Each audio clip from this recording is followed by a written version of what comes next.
Sa ibang balita, kumpiyansa ang Commission on Elections na kakayanin nila kung sa Setyembre idaraos ang kauna-unahang BARM parliamentary elections. Sa ngayon ay tinatalakay na sa Kongreso ang panukala para matuloy na ito, lalo pat kabilang na rin yan ngayon sa priority bills ng administrasyon. Si Luisa Erispe sa sentro ng balita.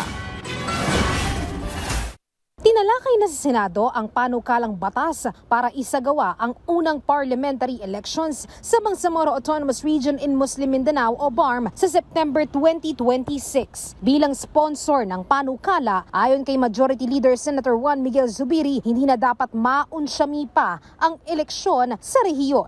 Gusto ko man pong magkaroon ng halalan sa lalong madaling panahon. Malaga po ang maayos nating mapaghandaan ito para siguradong matuloy na ito sa September, Mr. President, at hindi na tayo mapipilitan mag-postpone muli.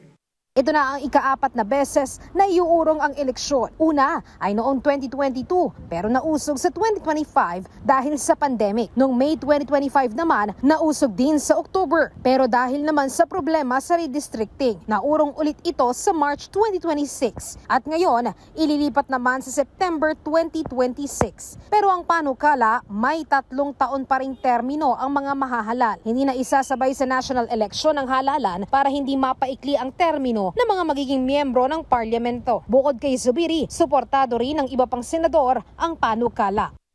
Kailangan nating gawin itong eleksyon na ito sa BARM.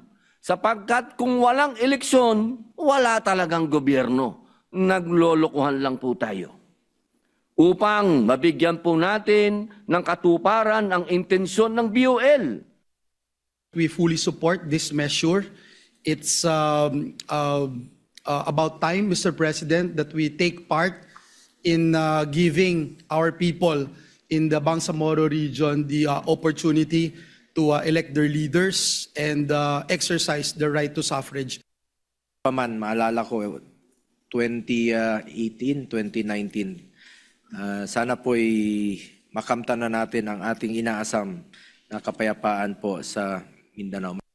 Samantala, ang Commission on Elections naman, ikinatuwa na mismong si Pangulong Ferdinand R. Marcos Jr. ang may nais na gawing prioridad ang pagpasa ng batas para sa parliamentary elections. Pero meron lang silang 3 buwan para mag-accredit ng mga political parties at sectoral organization.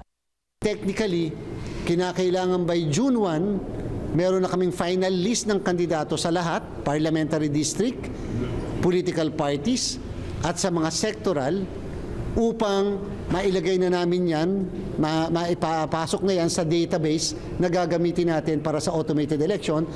Luisa Erispe para sa Pambansang TV sa Bagong Pilipinas.